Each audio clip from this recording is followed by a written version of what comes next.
A super empath is someone who is highly sensitive to the emotions of others. They can pick up on what others are feeling just by being in their presence.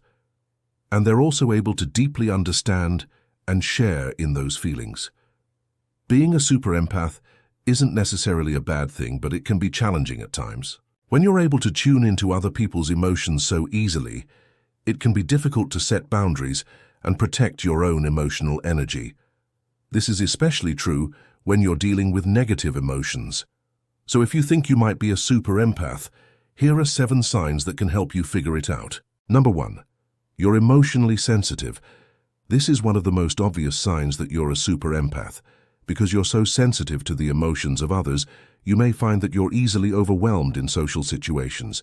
You may also find it difficult to control your emotions when you're around certain people or in certain environments. For example, you may feel tears coming to your eyes when watching a sad movie, even if you haven't cried in response to other sad things recently. Or you might feel angry or agitated when someone is yelling, even if it's not directed at you. If you're a super empath, you're likely to feel emotions more intensely than others, and you may find that you need time to process these emotions before you can move on. This is because you're taking on the emotions of others and feeling them as your own. Number 2. People often describe you as a good listener. Are you always the one people come to when they need to talk about their problems? Do you always know what to say to make them feel better? If so, you may be a super empath. Super empaths are often natural counselors, and they're able to put themselves in other people's shoes and see things from their perspective. This makes them ideal for careers such as therapy or social work.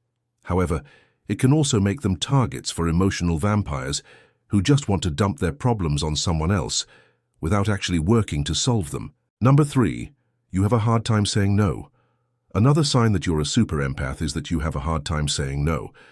Because you're so attuned to the needs of others, you may feel guilty saying no or disappointing them. However, this can lead to you taking on too much and getting burned out. It's important to learn how to set boundaries and say no when you need to in order to protect your own emotional health. Otherwise, you may find yourself constantly stressed out and unable to take care of yourself. Number 4, you don't like surprises. Do you get very anxious when plans change or when things don't go according to schedule? If so, you're not alone. Many super empaths find that they thrive on routine and predictability. This is because they are so attuned to the emotions of others, and they need time to process their own emotions before moving on. Unexpected changes can throw off your balance and make it difficult to keep your own emotions under control. Number 5, you're highly self-aware. Another sign that you're a super empath is that you're highly self-aware. You're in tune with your emotions and know how to manage them effectively. This is in contrast to someone who is not a super empath and may be more reactive with their emotions. Super empaths are often able to take a step back and observe their emotions before acting on them, which allows them to better control their reactions.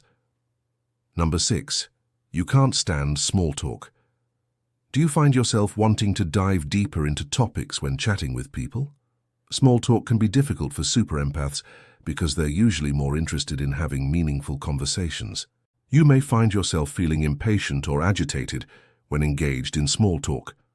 Instead, you may prefer to discuss topics that are more stimulating and thought-provoking. And number 7, you're a natural peacemaker. When conflict arises, do you naturally gravitate towards finding a resolution? Super empaths have a strong desire for harmony and balance, so they often find themselves in the role of peacemaker. You're able to see both sides of the conflict and find a compromise that works for everyone involved. This doesn't always mean that you have to agree with everyone, but you're able to find common ground and help people see the best in each other. So do you relate to any of these signs? Let us know in the comments below if you found this video helpful. Be sure to like and share this video with those who might benefit from it. Thanks so much for watching and see you in our next video.